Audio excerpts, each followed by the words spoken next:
Hey all, great to have you back here with another episode of V&J Reviews. As always, here's Vin. And this is Joe. So we're going to be talking about the fight between Jiren and Goku. One of the best fights ever in Dragon Ball, in all of Dragon Ball, and so we need to talk about it. We want to go through a bunch of different things with you guys, so stick with us. We're going to talk about it right after this.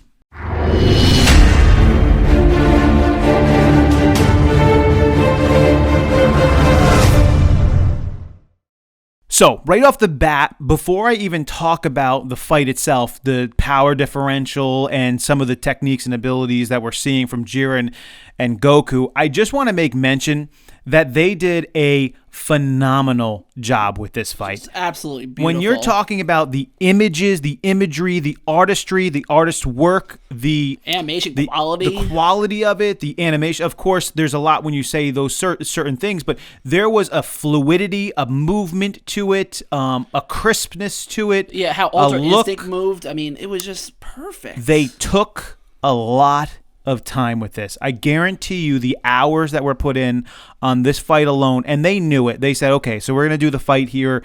We have to make this well done. It's kind of stinks that it is as short as it is, because you almost want to just keep the fight. You just want to see it keep going. Yeah. But it's impossible for them to keep going with that kind of stuff. Oh, yeah, with that type of quality, they would kill themselves. Right, so they could cut the quality in half and then double or triple or even quadruple the fight time.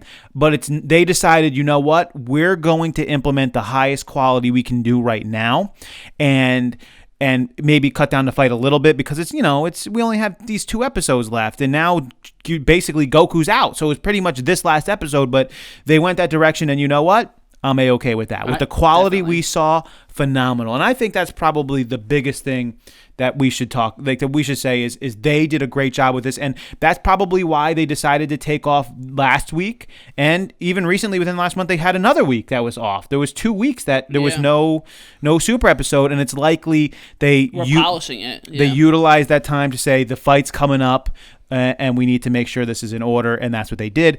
But that also speaks to what may happen in the future. Number one, the movie we know, which is coming out in December, which is going to be looking at post Tournament of Power. Yep, post Tournament of Power, and it's supposed to be a Dragon Ball Super type of movie. They say that Frieza's going to be a main part in there, so it seems like Frieza's going to be still coming around, so that's cool to know. Well, I mean, I think the big thing we want to make mention about it is that they're going to be taking a lot of time to do this movie. Oh, so if you've ever been upset at some of quality of Dragon Ball movies in the past, I think this is going to be one for the record books. I think this is going to be a extremely well done movie. And actually, I felt always the movie quality was very good, but this gives me even higher hopes after watching something like this that the movies can even push it further. And they're bringing a lot of animators on board that work with these type of movements that they were even hinting at a little bit in this last fight, where you're getting some of the fluidic type of movements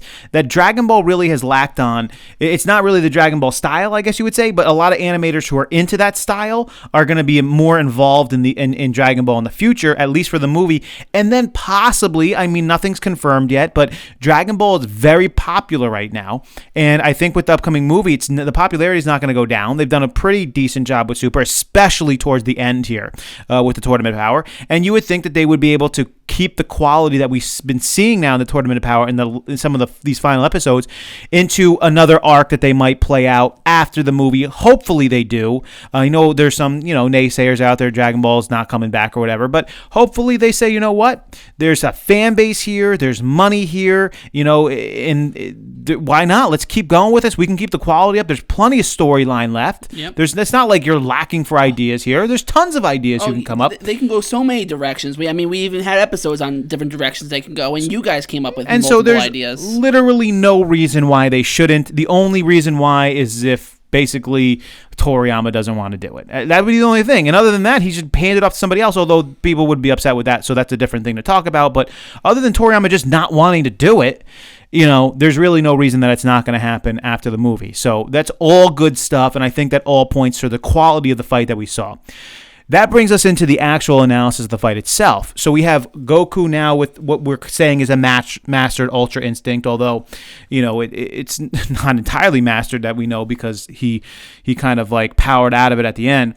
But Jiren is now fully powered up. And so that's interesting in itself because Jiren has now fully powered up 6 times. I don't know, 5 times. Well, actually, let me go back a little bit before he even powered up. I mean, Goku was just handing it to him before he actually started powering up all the way.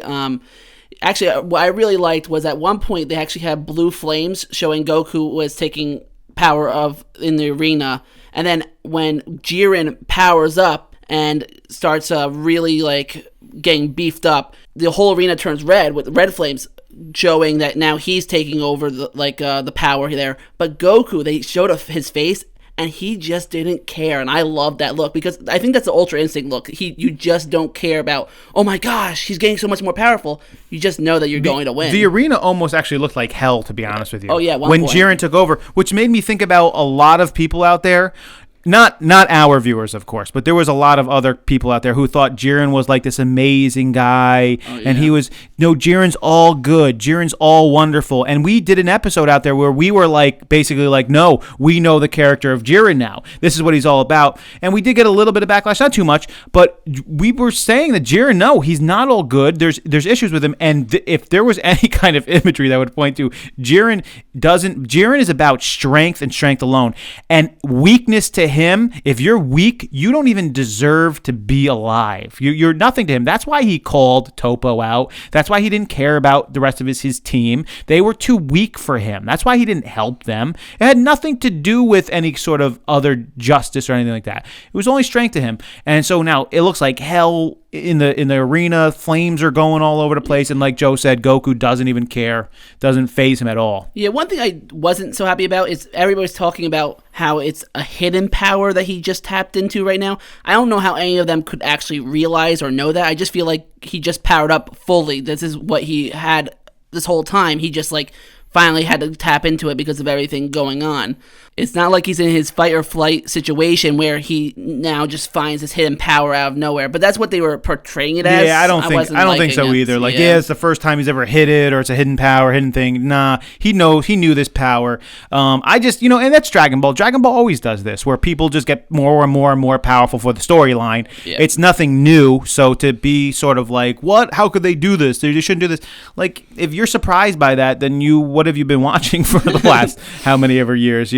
This is what they do in Dragon Ball. Somebody just keeps getting more and more powerful. But again, hidden power, I don't think so. Maybe with a Saiyan, I could see that, but probably not Jiren. So anyway, he powers up fully, gets completely buff, his shirt rips off, and now you're like, okay, here it is. This is it. There's no more power-ups for Jiren, and Goku's in Ultra Instinct. What's going to happen? And again, in a previous episode, Joe and I made mention that we think that Jiren and Goku are going to be a lot closer than many people are believing is going to happen. If you don't believe us, go back a couple weeks ago and listen to the episode. We said that Jiren is going to be able to come back against Goku. It's going to be closer. It's going to be a back and forth type of a fight. We said in particular because Frieza was still around that was indicating that this was going to happen, and that is exactly what happened. When Jiren powered up, it was like, oh my goodness, this guy is as strong, if not at times, looked like he was stronger than Ultra Instinct, which was, wow. Powerful. The one big thing that actually showed that is when they did a Kamehameha and Jiren did his blast, and he overtook that Kamehameha. What I really loved is just right afterwards, Goku just stands up like it was nothing somehow, which I was like, wow, how powerful is Goku right now that he can just take that hit? Extremely powerful. And not only that, Goku's getting stronger as the fight's going on, as Saiyans always do. Yep, they mentioned he's getting faster. So one of the things that Jiren has on Goku is that Jiren has already probably fought in this mode. He is fully powerful and potent in his power, and he probably is equaling out against Goku, but Goku is getting stronger. Goku's getting faster. He's mastering, he's understanding Ultra Instinct. And so this is something that Jiren cannot compete with. And this is what we saw happen. You see Ultra Instinct Goku taking it to Jiren. Jiren fully powers up. Jiren is taking it to Goku, and as Goku is learning what's going on and getting faster and quicker and more powerful, he's ultimately going to turn the tables on Jiren, which is exactly what you saw. It makes full and complete sense, especially when you're talking about a Saiyan and Saiyan abilities, and Goku now trying to understand a form that he hasn't really been in for that long. Yeah, and the fight making sense, actually flowing like Vince says, correctly, it makes a fight so much more realistic. That's the one thing that they've been missing a lot of times in some of these fights, is that it just doesn't seem like they should be able to do what they're doing. But this whole fight made sense. What Jiren did, what Goku did, how it kept on going back and forth.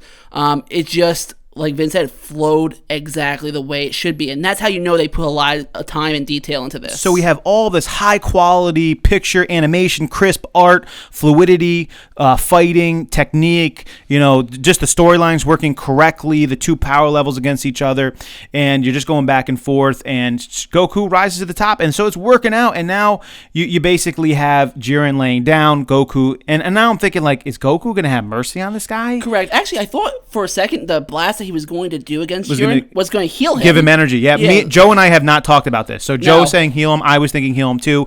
That means all of you guys out there were thinking that he was going to heal him as well. And I was like, please, Goku. Don't heal him because you want to fight more? And if he did that, it actually, to me, wouldn't make sense, especially him being in his Ultra Instinct form. When Goku's in Ultra Instinct, he has a much more serious nature to him, a non-kidding around, non-merciful nature to him than he does when he's, like, saying a regular Super Saiyan form or his base form. So for him to give energy to me would be a little strange with the Ultra Instinct character, and I was truly hoping he wasn't going to do that.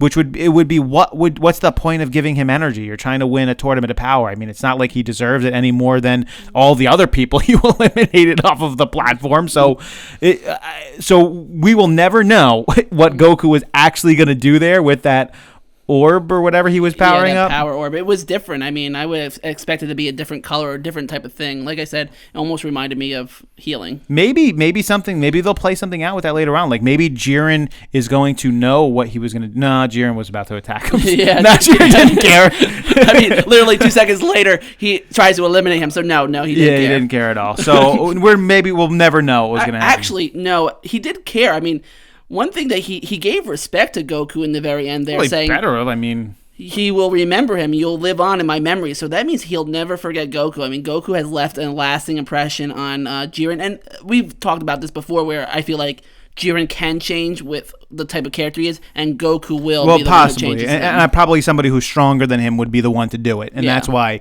it's possibly Goku. But of course, then Goku, we made mention of this before, his Ultra Instinct, basically power begins to rip away at his body. He can't handle it. His body can't handle it. It's just too new to him. He hasn't trained in it. Basically, a double-edged sword in this type of case. And actually, what's interesting is Whis was expecting it. Whis pretty much knew that this was going to happen. He doesn't expect it to be this bad.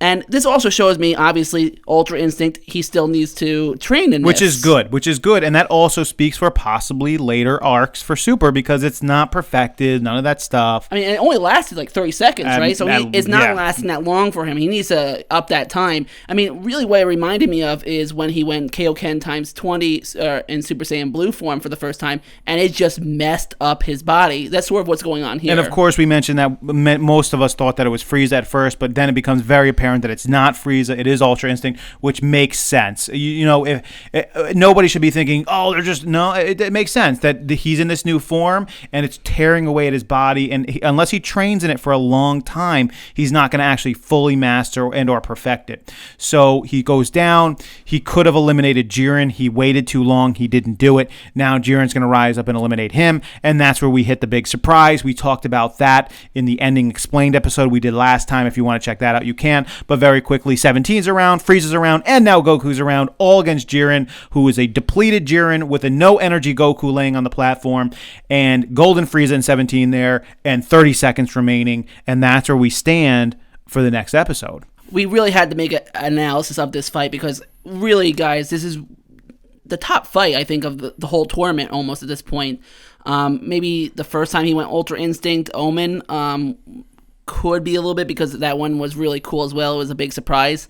Yeah, but the quality of this is just... Yeah, the quality of this was just beyond that easily. Takes it out. So, a lot of props to the guys, to all the animators and artists who worked on this. They put in a lot of overtime on this. I can't even imagine how many different images they had to actually render and put together for this. It must have been incredible. Oh, yeah. So a lot of props to them. Very good job. Excellent fight. It definitely lived up to it. And now this brings us to what's going to happen in the next episode. So if you want to hear about that one, stay tuned. That episode's coming up next. We're going to talk about the final episode of Dragon Ball Super in our analysis of that. So you want to stick with us for that. We're going to have that out in a couple of days. So we hope you guys enjoyed this one. As always, like the video. Click that little thumbs up there so we get some likes on this one.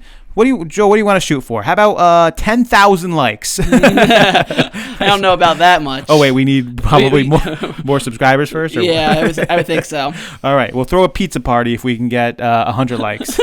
We will throw a personal pizza party if we can get 100 likes, and we'll tell you how good the pizza tasted on an upcoming episode. And maybe some potato salad. But if we don't get 100 likes, no pizza party. We'll just have carrots or something. Yeah. So anyway, also subscribe to the videos. We're coming out with a lot of great stuff. As we said, a lot of chart stuff, so stick around for that. And we hope you enjoyed this one. So this is Vin. And this is Joe. We will, of course, check you guys out next time.